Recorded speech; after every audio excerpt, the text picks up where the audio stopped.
de nada, agradecervos a todos a vosa participación. Cada ano que facemos a andaina, pois vemos que cada vez se está implicando máis xente. E agora vamos a ler un pequeno manifesto para mostrar a nosa repulsa contra a violencia e o apoio ás vítimas. A día de hoxe, continuamos ca loita contra a maldita lacra do machismo, que xa leva arrebatadas 39 vidas, 39 mulleres que morreron nas mans dos desalmados, e que o seu único erro foi coñecelos e quererles. Que o simple feito de ser muller supoña inferioridade ou desventaxe en oportunidades, mesmo un defecto ou debilidade, no mundo no que vivimos é injusto e vergoñento. Sen dúbida, calquera clase de violencia é destetable e é condenable.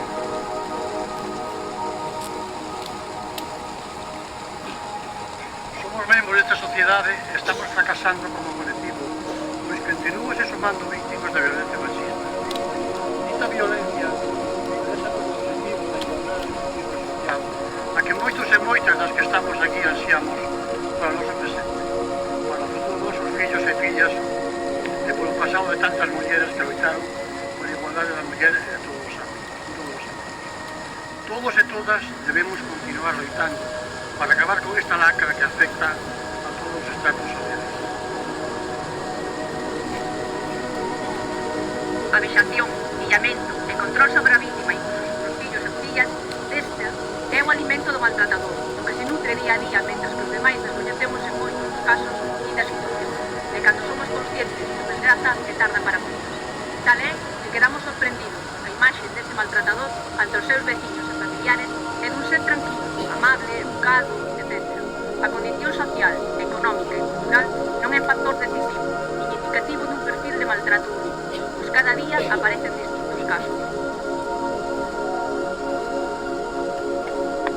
Dende o Concello do Son queremos facer efectivo o noso compromiso contra a violencia de xénero. Queremos trasladar a nosa condena e repulsa ao campo de acción, integrando a perspectiva de xénero nas nosas decisións e actividades, prestando especial atención ás mulleres en situación de vulnerabilidade e facendo maior incidencia na prevención mediante educación e valores de igualdade e respeto, uso dunha linguaxe libre de connotacións sexistas como forma de preparar as futuras xeracións nese cambio de mentalidade polo que hoxe estamos loitando, e o faremos levando a cabo un plan de igualdade dentro dos servicios sociais, animando a que as vítimas denuncien e rompan o círculo no que se encontran.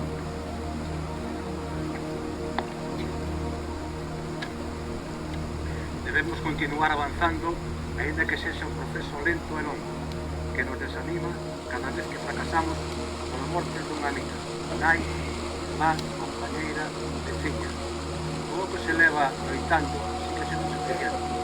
O maltrato é un problema que nos afecta e compete a todos. Continúa sendo fundamental o compromiso real de cada unha de nós para lograr un dereito básico e fundamental na construción dunha sociedade xusta e igualitaria.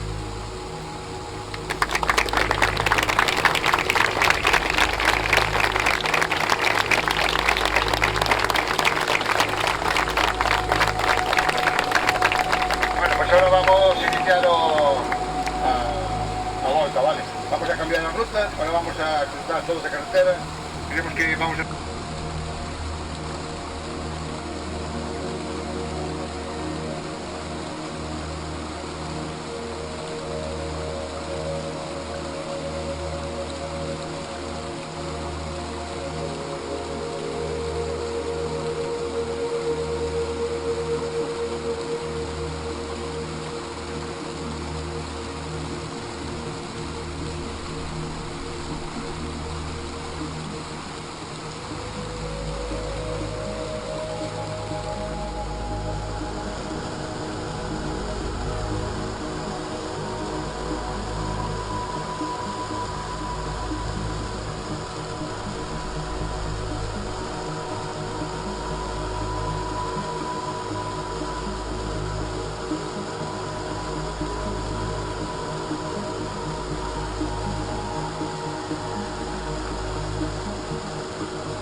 Gracias.